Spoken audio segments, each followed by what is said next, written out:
ఈ టెంపుల్ కూడా వనస్థలిపురంలోనే. చాలా అన్ని స్వాములు ఉంటారు పక్క పక్కనే.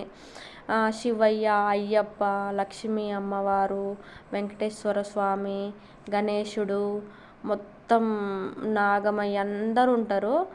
ఇంకొచ్చేసి ఇంకా వాడి పేరు లాస్ట్ మూమెంట్లో వేద ప్రహ్లాద అని నేను చెప్పిన. ఆ మూమెంట్లో వాళ్ళ తాత వచ్చేసి అయ్యప్ప స్వామి పేరు పెట్టాలి, అబ్బాయి పుడితే నేను కూడా మొక్కున్నా అనేసి మళ్ళీ అయ్యప్ప స్వామి పేరు దీనికి ఎట్లా యాడ్ చేయాలి, ఏ పేరు వస్తుంది, ఎట్లా మళ్ళీ సమానంగా ఉండాలి కదా, ఎట్లా ఏంది అనేసి తలలు పట్టుకుంటే ఇంకా చూసి ఇంకా వద్దులే, మీరు ఏ పేరు అనుకున్నారో ఆ పేరే పెట్టేసుకోండి, నేనే అయ్యప్ప స్వామికి క్షమాపణలు ఏదో ఒకటి చెప్పుకుంటా అనేసి అన్నాడు. సరే అని వేద ప్రహ్లాద అని ఫిక్స్ అయిపోయినాం. కొన్ని రోజులకి మా అమ్మ వాళ్ళిద్దరు అయ్యప్ప స్వామి మాలేసుకున్నారు. అప్పుడు రోజు డైలీ పూజకి వెళ్తారు కదా, శరణుఘోష అని ఉంటుంది అయ్యప్ప స్వామి పూజలో. అందులో చాలా నామాలు ఉంటాయి అయ్యప్ప స్వామికి.